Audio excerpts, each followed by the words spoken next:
All right, another very exciting episode of The Real Deal, the second one of the day. So, hope everyone's tuning into this one as well. It's a very special one as well. So, let's go.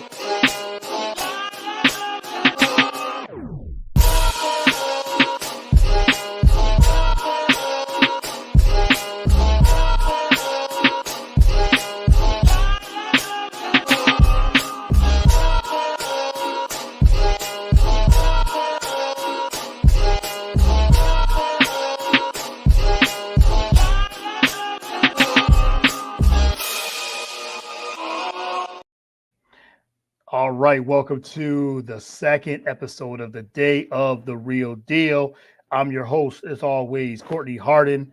Again, glad to be back with another great episode. You can find all the shows, as I said, on all podcasts and social media platforms, whether it's Twitter, Instagram, Facebook, and you can find the show on BS3 Network, BS3 TV, Roku channel, and Spotify, Apple, like I said, wherever you get podcasts, iHeartRadio, anywhere you can download, you can find that. So I'm very excited to have my next guest. We was just talking about, we met at one of Rachel Tootsie Pop's Huddle Up show, Unwind, and we connected from there. It was just bringing a community of people, content creators, podcasters together, just to talk fantasy football and life.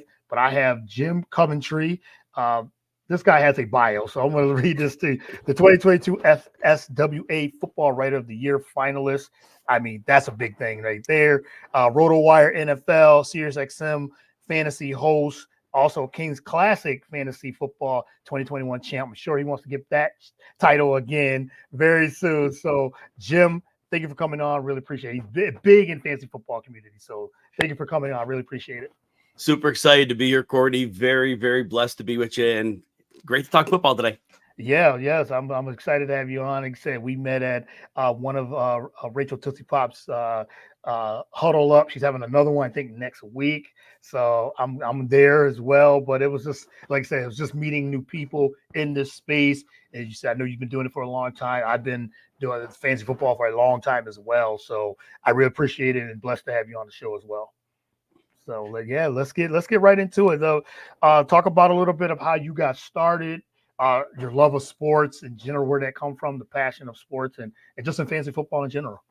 Yeah, I'm old. I was born in 1965, so I would watch like regular standard definition television, as many games as I could watch, be it football, be it baseball, but there definitely wasn't the national coverage. But as a kid, I was always not like a local team guy. Like I would live in Chicago. I wasn't a Bears guy. Whatever teams were on, I liked football. I liked as many teams as I could. And so that fire was there early. And then as you move forward into your adult years in fantasy football, I started in 1994. And I know maybe some people listening weren't born then. I get that.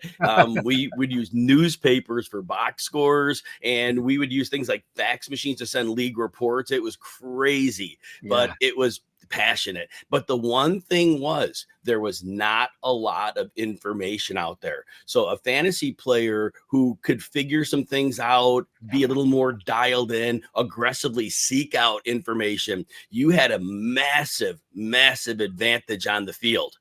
And obviously that advantage is no longer there. There are thousands and thousands of great analysts, and there's information all over the place.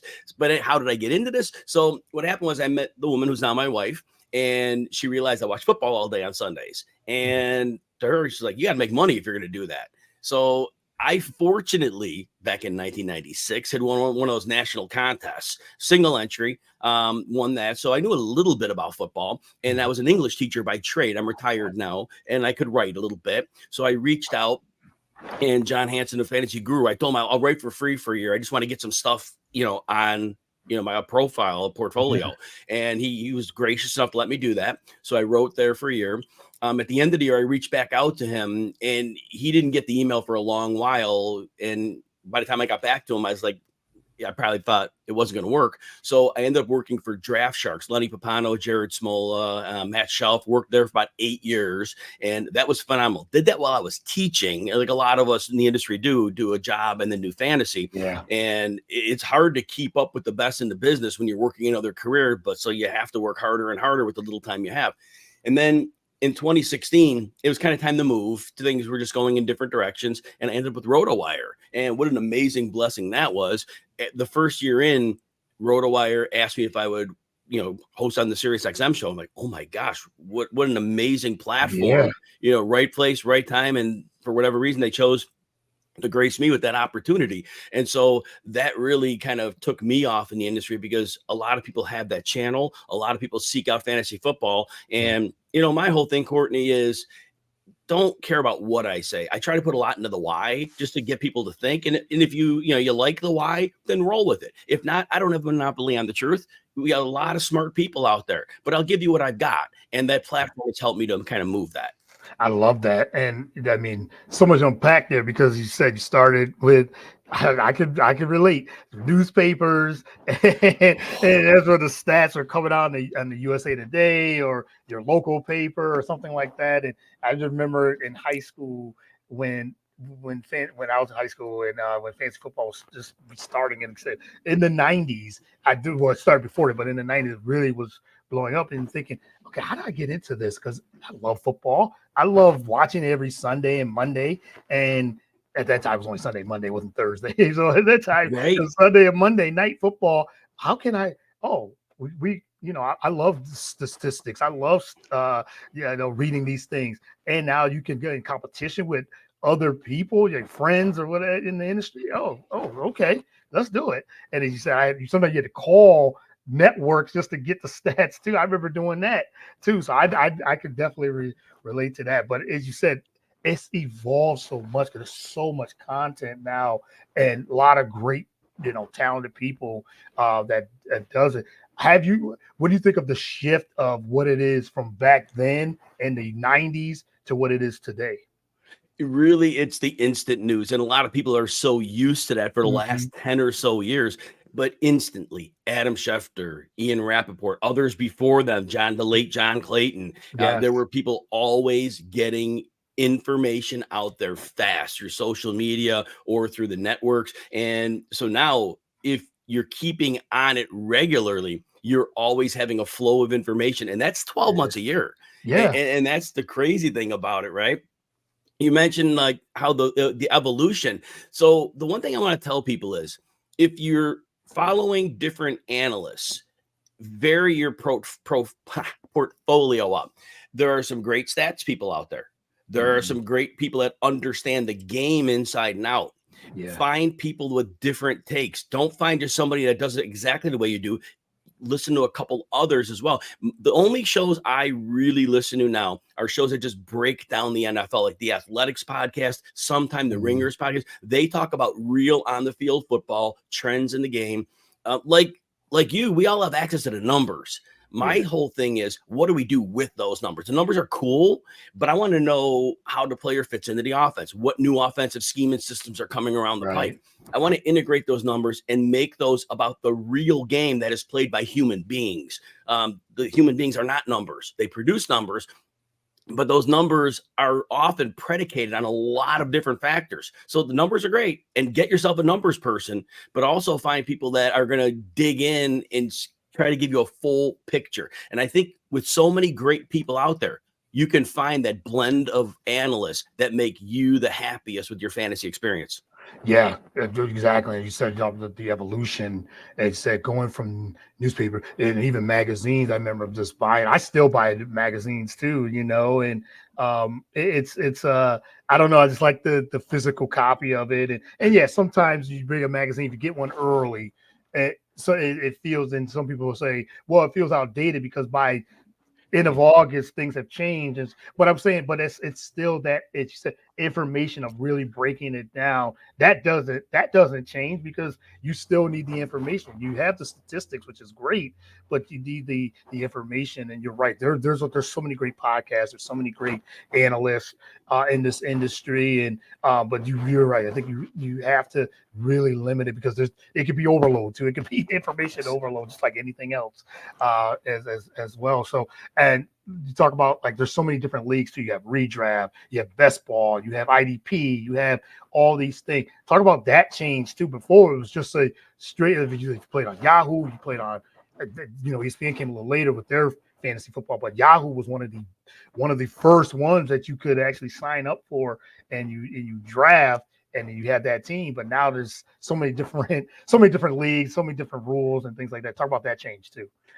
Human beings throughout history have been very creative, right? Right. We find new ways to do things, make it more interesting, more exciting. And I think that's just what it is. I think that people loved the reality of fantasy football and that I could put a team together. I can manage a team and set my lineup. I can create wins and losses.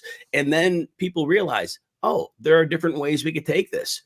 We could have bigger leagues, tougher competition. We could expand the rosters. Like you said, we can go dynasty leagues. We could go super flex leagues. There are all these different areas in which it can make the game more real to the people who play. You mentioned best ball. That is beautiful for people that want to draft a lot, but don't have the lifetime bandwidth to be able to set all these lineups. Right. You could have 50 teams in best ball and not set a single lineup. And so you can not be overloaded during the season. But we love to draft, that big rush of a draft, and then just seeing different strategies and how we stack up. So like you said, I followed up. It's the creativity of people. And there's probably a bigger move that this is going to have down the road, because I don't think we're anywhere near stopped. No. There's going to be another new, I'm sure, another new league or another new way how you can play Facebook, because you need that DFS. You have that side of it as well, and what's the way sports betting has been too has evolved with fantasy football, fantasy sports in general. It's great to see it, how it evolved from the 90s, even late 80s, early 90s to what it is today. I want to get back into the Rotowire, and also, congratulations on your FSWA Football Writer of the Year, being a finalist on that as well. How did that feel to be recognized from that, and talk about a little bit more about the of you joining Rotowire? It's definitely humbling being nominated for an award like that, especially in the football field, because in football, there are a ton of people that do football, far smaller numbers with baseball and other sports. So to be even mentioned, that blew me away. So humbling. I know there's so many great people out there to do this thing. And so just that recognition, it meant a lot. And it was one of those things that I didn't win the award, and somebody who definitely deserved it won it. And I think that was fantastic. But just to be a finalist, to me, it was like, wow. And it's something I do put on my resume, because somebody somewhere appreciated my work, and it meant a lot. But it's funny, Courtney, it was a writer award, but this whole game is moving toward media. And so what's interesting is I think eventually it's going to be like more media awards than there are going to be writing awards, because I think the number of people who are reading articles every year, I think that's going to get smaller, smaller, and smaller. And the people who watch video, listen to podcasts, I think that's going to keep getting bigger and bigger and bigger. I think that's the natural move of that. Anything before I go to Rotowire? Nope, that's no. Yeah. So again, with Rotowire is amazing in that they cover every sport, and company's been one of the founding companies, and one of the founding companies, and the leadership team, they just have had a vision, and they've been able to stay relevant for decades, and that's been amazing. And like we talked about a moment ago, they are really moving forward now into the social media and video age as well, because that's where people are. And so we're trying to meet them where they're at. Obviously our subscription service works well, but in terms of what they gave me at Rotowire, I started out the first couple of years, they wanted me to write baseball too. That was tough. Baseball's a grind. Love it. Yeah, every day. Grind. Yes. Actually, I think it was 2 years I wrote baseball, and then I begged out. I said, got a family, I was teaching at the time, and we got football, and it was like August was the killer, because back to school and football draft season and baseball. I mean, it was just too much. And they were gracious enough to say, okay, you could just do football and we're good with that. And so in my job, yes, during parts of the season, there's up to 3 articles a week, which is great. But again, most days they have me doing video. We just started a Rotowire fantasy football only YouTube page about a month ago. And I'm like recording like 8 videos a week for them. We have a full-time video editor. That was a blessing because if somebody says my videos look good, I go, oh no, it's not me. It's the video editor. The editors. Yes. And I pass that praise on very, very happily. So Rotowire is just doing their best, keeping up with the times. And I think that I really respect that about them. They treat their employees super well. I am definitely blessed. This is a full-time job for me. And because I know there aren't many of those, and just can't say how grateful I am to them for giving me that opportunity and allowing me all these chances to interact with people. And the whole thing is I love people, and so many people have come into my horizon because of this, and it's really become a community. But it's all to Rotowire. Without them, I wouldn't have ever had the audience. Yeah, and I talk about that too a lot. The community, you brought that out. That's a good point, because I think with this this space, I'll just leave it to this space, the fantasy football space.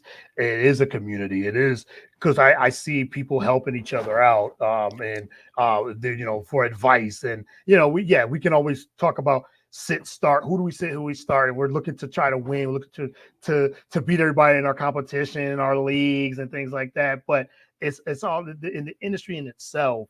I really feel like it is very helpful. It's very community driven, and so I really think that's a big thing about fantasy sports, but particularly fantasy football, is there are people that will help. The ones that are more experienced, if you ask them a question about the industry in itself, they're really there to help you and me, and even put you in the right direction if you're looking for a job or you're looking for something like that. And you said Rotowire's been a long time. I remember buying their magazine too. It was like it's from back then. So it's they're they said still relevant, still on top of its game and evolving, and that's, I think, it's a big thing.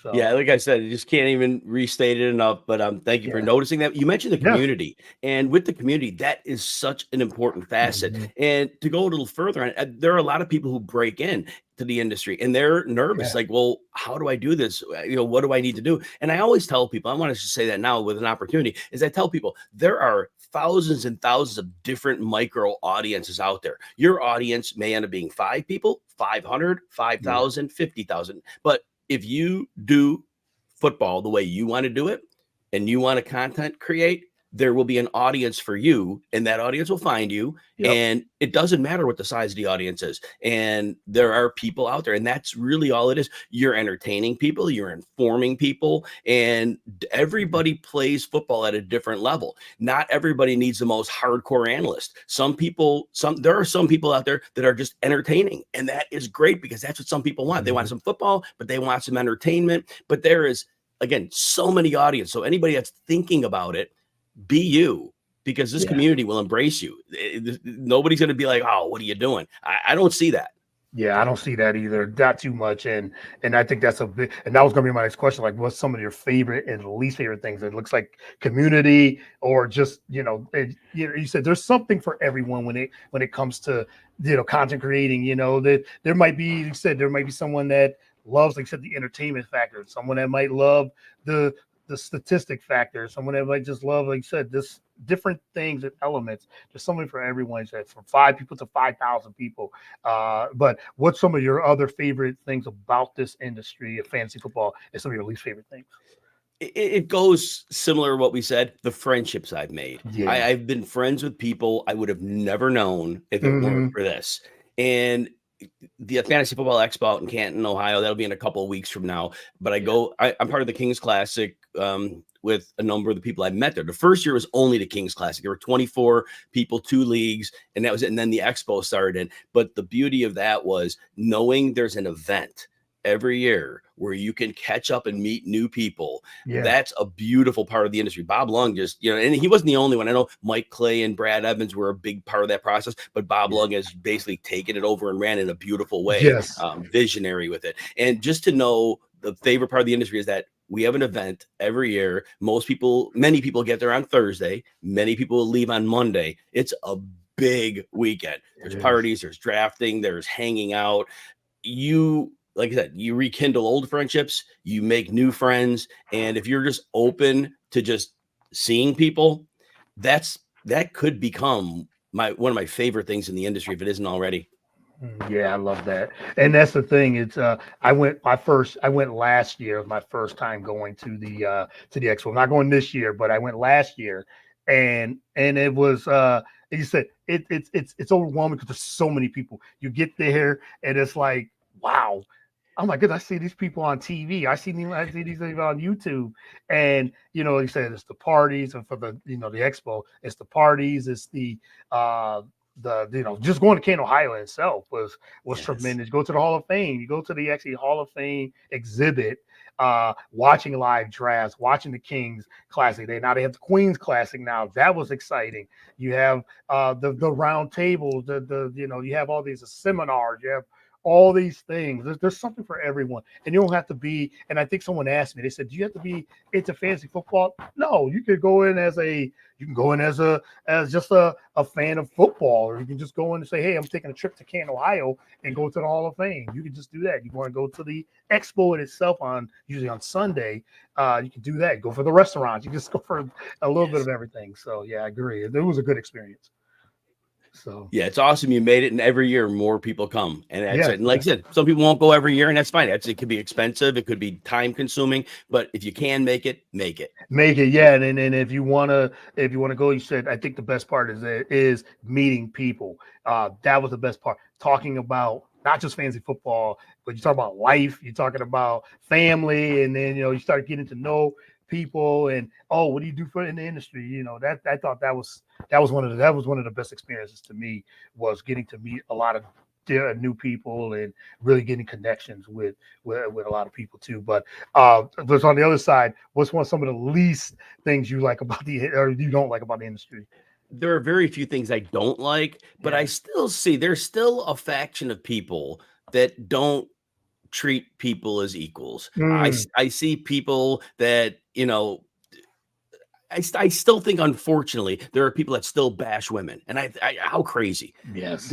We have so many Yeah. super intelligent, amazing fantasy analysts who are female, and yet there still are people that will flame their comments and just be jerks about it. Look, there's a million options out there. If you're gonna be like that, just find somebody else. Instead of making somebody miserable, just go where you're happy, and don't make somebody feel bad because they're different gender or whatever the deal is. Seriously, can't we get past that? That's the thing. And again, it's not a huge part of the industry, but it's enough. There's enough people that will come in and just to make people miserable. And then sometimes I think sometimes on social media, a lot of people are just looking to start stuff, and it's not many start troll, and that just why.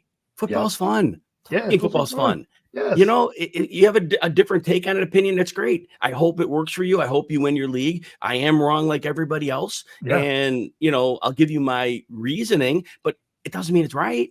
So, just stop bashing people. Yes. Because at the end of the day, you said it's football. It's fantasy football. It's fantasy. That's what fantasy football. Like we enjoy doing this, and like you said, that some people they take it so serious. As you said, you do picks, analyze, and things like that. It's opinion based. But you're just basing it on factual things, but it's still an opinion, because at the end of the day, you're making decisions of who to play, who to start, who to sit, and then some people take it as gospel. They really do. Then they get upset when, oh, this player got hurt. Why did you pick this player? Yeah, I don't like that either. And then they said the other side of bashing the women in this industry. I think I really don't like that at all. And he said it's not for everyone and everything. So he said you can turn, you can do. There's all these different options, and just like I said, there's so many incredible women, and how much that's grown in this industry, that are doing a lot of big things, and it's give them the respect and that they deserve, and everything too. If you don't like it, you could always move on too. So Nothing wrong with that either. So I agree, 100% agree on that. It's yeah. That's some of the things I dislike too about it, but that's in life. So Right. yeah. So but yeah. All right. I want to get into some strategies of what when are you usually okay when football season? Someone asked you when the football season ends, Super Bowl. Do you take a little bit of break from content, or do you like start like right away? I know the draft comes up and free agency and things like that, like immediately. But do you take like a little bit of a hiatus and a break?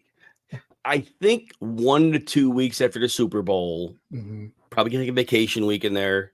And then Yeah. there's probably a week where maybe though I'm not like working as crazy hard as I might. But after that, like you said, this is year round. Yeah. And so realistically, free agency starts less than a month or around a month after the Super Bowl. Right. So you've really got to chop away at that. Team needs whom, because obviously part of the job is saying, trying to extrapolate. We're always trying to predict the future. So we talk about what Yeah. team needs are. We break down the free agents, kind of look at them specifically where they're at in their career, what fits they might have. So it's a lot of work to get ready. And then once that rush hits, and then you break it down in real time, then all of a sudden now you got to get ready for the draft, because I watch so much NFL football. Now I got to watch college cut-ups of players after free agency, and I got a Yeah. good month and a half to get profiles on every relevant rookie coming out. Yeah. And then as soon as that's done, now we're getting ready to write player profiles. So my goal now that this is all I do for a living, I will probably by the end of May, I'll have over 400 pages of player notes that I Mm. have to go with. Yeah. And because I'm going to be on a lot of shows and people are going to ask questions from all over. So I want to be very well versed in every player. The profiles go on probably 375 players roughly. But I want to be very well versed in every one of them. And the more you talk about them, the less you need your notes and the more you're Yeah. able to just talk freely about them. But so, yes. And then obviously once we get to June, we're drafting. We're drafting more Yeah. because we have to understand what drafts look like. Yes, there's ADP numbers, but you want to be in the flow of drafts. And then July hits, and then people start pouring in for Yeah. content, and Yeah. it's beautiful. It is, and then that's what it is. You said you take a little bit of a break, and then NFL free agency, NFL movements, the player movements, and then the draft, and in May, and it's like, wow, here comes training camp, June, July, drafts. It's a year round thing industry. It is content, and people are clamoring for it by May. They're waiting and itching that at that moment. It's like, when are these the drafts, the mock drafts and things like that? Then you have the Scott Fishbowl that comes up so quickly. We're in that, and so yeah, it's. But then you start getting well versed in a lot of those things. By the time the season started, then you're just hitting the ground running. August, you're hitting the ground running. For sure. I want to ask you about you said the Kings Classic. I know you're looking for your itch. You've been the 2021 champ. I know you're itching to get that 2024 and 2025. That I'm sure you're ready. How are you preparing for that the Kings Classic? The Kings Classic Reminder is the Jim Brown division, and I'll leave out some names, not on purpose, but I'll just like the note. You have Bob Harrison there, many years, Mike Klaesner, Dave Richard of CBS been there. It's a really Howard Bender's often been in there. And again, I'm going to leave out names. Jeff Ratcliffe's in there. It's crazy the level of competition, and there are no sleepers. And that the word sleeper's kind of gone anyway. But if you think you had a player that you like, yeah, I'm going to get an edge on the field, there's 4 other people at that table that have that Yeah. same player pigeonhole. Right. So whether that player gets to you in the draft, it's another story. And it's 14 teams. And the more teams you add, obviously the player pool dries up in a hurry. Quickly. Yes. And then the Kings Classic, the regular lineup, 1 quarterback, because basically there's not enough 2 quarterback leagues out there. We kind of pushed this out to the to the industry to look at the drafts, but we do 3 flex positions in addition to 3 receivers, 2 running backs. So the team has to be really, really deep. And obviously with 14 people in a deep roster, it is really difficult to put together what you would think is a decent team. I don't think anybody walks out of draft day saying, yep, I got me a team here. Nope. Yeah. Everybody has like multiple holes on their team, and it's tough. And the one year I won, Courtney, I was so excited. There are 2 types. We do 2 drafts. We do a snake draft, and then we do an auction draft. And it was 2021, and it worked out. It couldn't have worked out better for me. It was one of those years, a lot more hits than misses. We had that one golden year, and that was the big one. And the thing that made me happiest though was I had most total points, I had the best record, and then I won. So it was a triple crown. And to me, like, it's cool if you win and you sneak into the 6th seed and you won, and it's great. But that year to have had that one against those individuals, that was really something that I was very happy about, and don't know if I could ever do that again. But the fact I did it once, I was so excited and so happy that happened. Yeah, and that's the thing too. I'm glad you brought that up. You said that the most total points, the best record, and you won the whole thing. Sometimes you have both. You have the most points in the best record. Yet you're the target. You're the number 1 seed, and then you don't win. Because I do we have our podcast league. We've done it every year with a lot of some of the podcasts, some of the big experts, and I've had the best record the last 3 years, 2-3 years, but I've got to the finals twice, and I haven't won. Last year was the closest I've got, and the closest I got, best record, total points, and everybody's like, is he going to get over that hump? So now I got to get over the hump. I think this year, and then I think to myself, I don't need to be have the best record, but it's, you know how it is. You're in competition mode. You can't help yourself. You're like, I got to do this. I have to still have the best record, still have number 1 seed, and still have the most total points.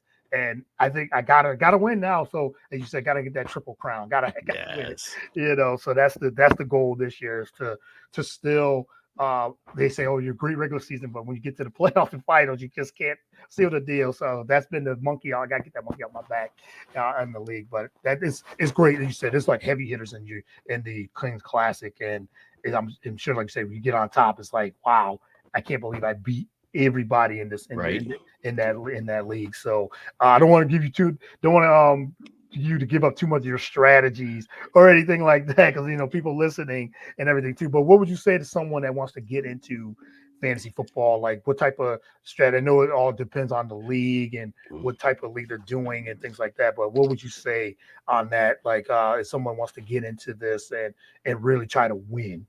Yes, and with strategy, I give it all away because that's my job. My job is to give, because that's what they want me to do. They want me to share it, so maybe others might consider it, and if they like it, they might use it. So yeah, I have no problems with my strategy. And the other thing is, with the room of people I draft with, nobody cares. None of those people in that room care what my opinions, because they have their own. They work just as hard as I did. True. So they're not going to say, well, Jim wants this guy. No, they don't care. They're like, that bum. So it's like, so that's all fine. So my strategy this year is, first of all, with running backs, there's a couple different approaches that I'm using depending where in, let's just use 12 teams as a standard. If I'm drafting in the first half of the first round, I want to use what we call the hero running back approach. And that's going to be one running back that's a superstar. So for me, it's either going to be, obviously, if you have the 101, it's McCaffrey. If you're in the top 6, you may be able to get either Breece Hall or Bijan Robinson, likely. And then if I'm going to take one of those running backs, so I'm not going to prioritize getting my second running back until much later. I'm going to cobble together 3 or 4 later running backs and hoping that one of them emerges as my running back too, or I can rotate them. Because if I drafted that high investment in the number 1 running back, I want to pound wide receivers and have that high scoring floor with solid ceiling as well. So that's the one way. The other running back strategy I use is, if I don't get one of those hero running backs, then what I want to do is, I have a nice group of running backs between rounds 4 and 7 that there are a number of them I'm happy getting. And so I'll take 2 mid-range running backs. It could be Aaron Jones. It could be Joe Mixon, Ramondre Stevenson. They all have question marks. Some have age, but James Conner is always in that bucket, although he misses time. So if I don't get the top one, I'm going to get 2 players that I feel can contribute. So those are the 2 ways I approach running back. I can, with the receivers, like I said earlier,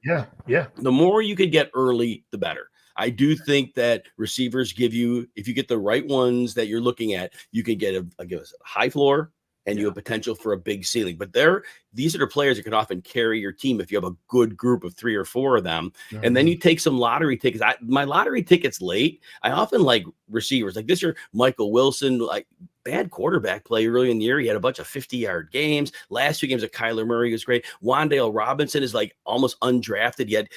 After, I think he healed from his injury like week 14 last year from the ACL from the prior year, and he really finished strong. There are players late I'm very Jermaine Burton of the Bengals. Not sure he's certainly going to win the number 3 role, but to be in that offense. So I'm targeting those receivers later. Then the quarterback strategy is this. It's great if you want to take one of the big 3. It's totally great, but there's an opportunity cost there. If you're taking one of those top quarterbacks, you are missing out on running backs and receivers. And some people are fine with that, and that's great. I'm waiting a bit. I'm good if I get Dak Prescott, Kyler Murray, Joe Burrow. They go anywhere like quarterback 7 to 10, that group goes. And so I have a range of them, but I don't want to pay that premium freight. I think those quarterbacks can keep me competitive enough. Do they have the upside of Allen or Hurts or Mahomes? No, but the floor is good and there is potential for ceiling in those players. Yeah. And then last one is tight end.